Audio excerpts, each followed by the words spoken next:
ready to pay that desired amount if they get the desired results।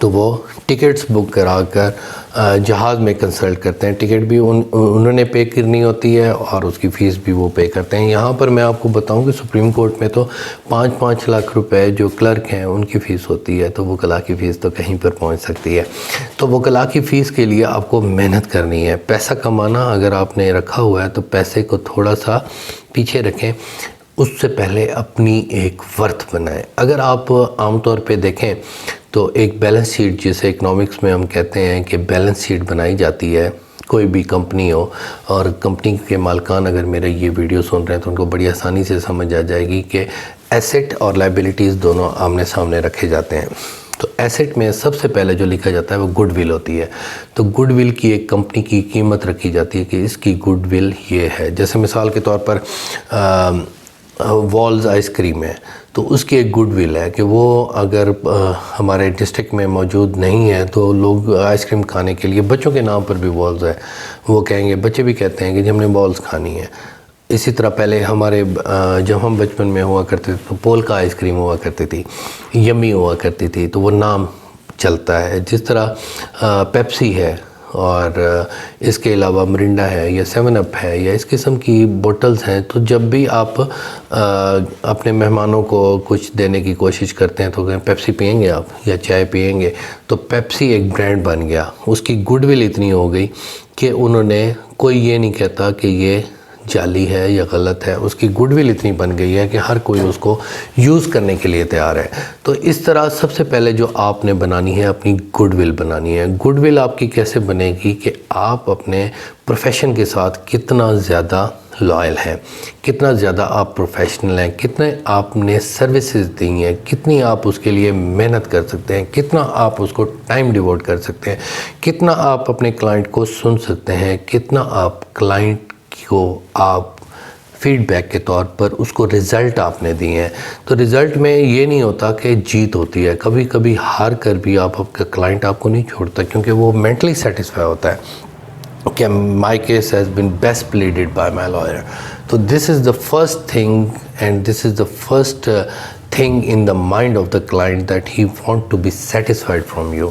وہ satisfaction آپ نے اس کو کیسے دینی ہے وہ آپ کا کام ہے. میں آپ کو جتنا بھی بتاؤں آپ کو شاید میں نہ کنونس کر سکوں کہ آپ اس کو کس طریقے سے کنونس کریں گے. کنونس کرنے کا اس کے ساتھ آپ مینٹلی اٹیچمنٹ جو آپ کی ہوگی وہ بہترین ہوگی. اس کی مینٹل اٹیچمنٹ کی وجہ سے آپ اس کے ساتھ ایک تعلق بنائیں گے اور پھر وہ آپ کو ہمیشہ پے کرنے کے لیے تیار رہے گا. تو اس طرح آپ پیسہ تو بہت کما سکتے ہیں. پیسہ کمانے کے لیے خدا نخواستہ دوسری پارٹی بھی رابطہ آپ سے کر لیتی ہے. آپ نے 1 لاکھ فیس لی ہے, دوسرے کا 10 لاکھ آپ کو دیتا ہوں, آپ اس کیس کو تھوڑا سا ادھر ادھر کر دیں, تو وہ آپ کی گڈ ول گئی, وہ 10 لاکھ بس پھر آپ کی وہی انکم ہوگی. پھر آپ کا جو معاشرے میں نام ہو جائے گا, وہ کلائنٹ بتائے گا, اس نے کہا جی وکیل صاحب تو اسی جا کے انہوں نے مول لے لیا, وہ تو مسئلہ ہی نہیں ہے کوئی. ہاں اگر کوئی آپ کو خریدنے کے لیے آیا اور آپ اسے کہیں کہ میں بکنے والا نہیں ہوں, تو میرے پاس ایسے لوگ پھر واپس آئے, انہوں نے اپنا کیس مجھے دیا اور منہ مانگی فیس دی کہ کہا کہ ہم نے آپ کو خریدنے کی کوشش کی, ہمیں یہ صرف پتہ چل گیا کہ آپ بکنے والے نہیں ہیں, ہم نے بڑی کوشش کی آپ کو خریدنے کی کوشش کی, لیکن ہم آپ کو خرید نہیں سکے. اب ہمیں تسلی ہے کہ اگر آپ ہمارا کیس لڑیں گے تو جس طرح آپ نے ہمیں ڈیل کیا, ہمارے مخالفوں کو بھی آپ اسی طریقے سے ڈیل کریں گے, تو یہ ایک گڈ ول ہوتی ہے.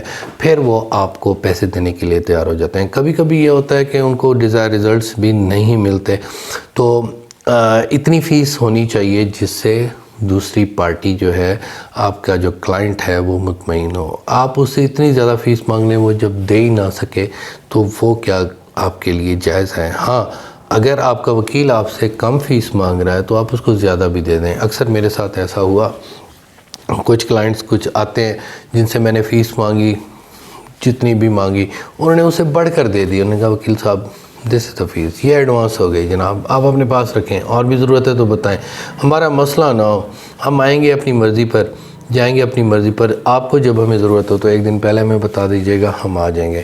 تو ہمارا ٹائم بھی ضائع نہ ہو, آپ کا ٹائم بھی ضائع نہ ہو, آپ اس پر محنت کریں, پیسے کو آپ نہ دیکھیں, ہم دیکھتے رہیں گے. تو وہ آپ کی گڈ ول تھی. اور ایسا کلائنٹ جو آپ کو یہ کچھ کہہ کر چلا جائے تو اس کے لیے آپ محنت کریں. کیونکہ یہ آپ کے پروفیشنلی، آپ سب سے پہلے آپ نے اپنا پروفیشن شو کرنا ہے، آپ نے اپنی پروفیشن میں بیٹھنا ہے، وہاں پر آپ انوالو ہوں آپ کے اندر. اور سب سے بڑی بات یہ ہے کہ جتنا بھی چاہے لے مین ہو، جتنا بھی سادہ ہو، جب آپ کورٹ میں جاتے ہیں تو وہ آپ کی تمام باتوں کو نوٹ کر رہا ہوتا ہے اور دیکھ رہا ہوتا ہے کہ یہ شخص جو میرا وکیل ہے اس کی نو ہاؤ کتنی ہے اور اس کو جج کیسے ٹریٹ کر رہے ہیں. وہ اگر آپ کی گڈ ول اچھی ہے، اگر آپ نے جج کا نام نہیں بیچا ہوا، آپ نے عدالت کا نام نہیں بیچا ہوا، اور جج کو یہ پتہ ہے کہ یہ جو لائر ہے لا نوئنگ پرسن ہے، اگر اس کا کیس میں نے کسی وجہ سے غلط طریقے سے بھی خارج کر دیا تو کل ہائی کورٹ میں اس نے جانا ہے یا سپریم کورٹ تک یہ چلا جائے گا، اور حق حاصل کرنے کے لیے یہ کسی بھی لیول تک جا سکتا ہے. اس میں آپ کوئی ایروگنٹ قسم کے لائر بھی مشہور نہ ہوں کہ یہ جناب لڑ پڑتے ہیں، جھگڑ پڑتے ہیں. ججز اکثر